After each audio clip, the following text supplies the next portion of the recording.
Hello बच्चों, let's see this question. Let fx and gx be two continuous function defined from R to R such that f of x1 is greater than f of x2 and g of x1 is less than g of x2 for all x1 greater than x2. Then the least integral value of alpha for which f of g of alpha square minus 2 alpha is greater than f of g of 3 alpha minus 4 is.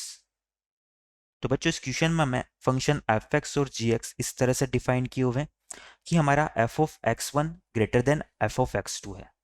यहाँ पर हमें दिया हुआ है given that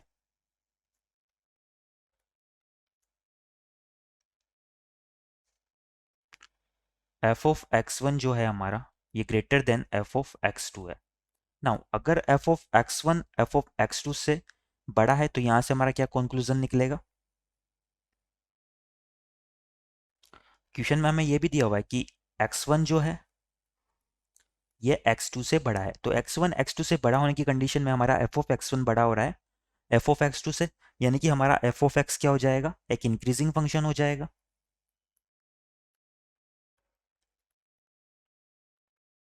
similarly हम बात करें तो x1 ग्रेटर देन x2 के लिए हमें g ऑफ x1 जो है वो less than g of x2 दिया हुआ है, तो यहां से हमारा क्या हो जाएगा, g ऑफ x एक डिक्रीजिंग फंक्शन हो जाएगा।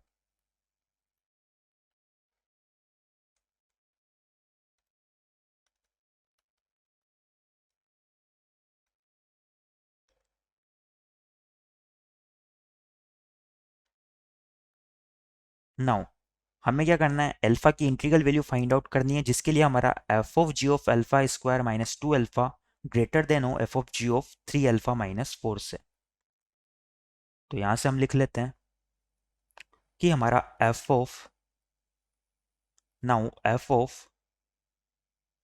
जी of alpha square minus 2 alpha ये ग्रेटर देन होगा f of g of 3 alpha minus 4 से। तो बच्चों यहां से हमारा फंक्शन एफ एक्स के लिए हमें दिया होता है कि हमारा एफ इंक्रीजिंग फंक्शन है और f of g of this से ग्रेटर देन है, तो यहां से हमारा क्या हो जाएगा, जो g of alpha square minus 2 alpha है ये भी क्या हो जाएगा, ग्रेटर देन हो जाएगा जी ऑफ 3 अल्फा माइनस 4 से। यहां पर हम लिख सकते हैं एफ इज इंक्रीजिंग।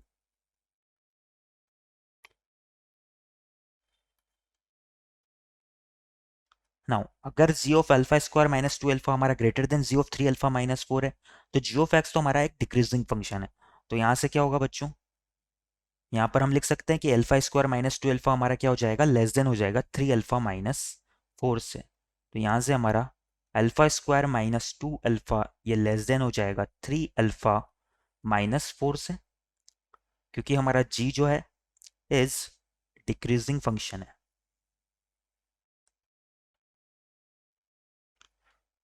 नाउ ये हमारे पास अल्फा में एक इनइक्वालिटी आ चुकी है, इसे सोल्व करते हुए हम अल्फा का इंटरवल फाइंड आउट कर लेते हैं। इसे सिंप्लीफाई करें अगर, तो यहां से हमारा alpha square minus 5 alpha plus 4 ये लेस देन 0 आ रहा है। ये हमारी अल्फा में एक क्वाड्रेटिक इक्वेशन है, अगर इसके फैक्टर करें तो ये हो जाएंगे alpha minus 1 into alpha minus 4, ये हमारा होना चाहिए लेस देन 0। नाउ इसके रिगार्डिंग हमारे अल्फा का इंटरवल क्या आ जाएगा, तो यहां से हमारा अल्फा आ जाएगा, alpha belongs to open interval 1 to 4। हमें क्वेश्चन में अल्फा की इंटीग्रल वैल्यू फाइंड आउट करनी थी, इंटीग्रल वैल्यू ऑफ अल्फा, तो इस इंटरवल में अल्फा की इंटीग्रल वैल्यू क्या क्या हो जाएगी, 2 and 3। तो यानी कि हमारे टोटल आंसर क्या हो जाएंगे, हमारा टोटल 2 इंटीग्रल वैल्यू से मिल रही है, तो यहाँ पर हमारा 2 जो है वो फाइनल आंसर हो जाएगा।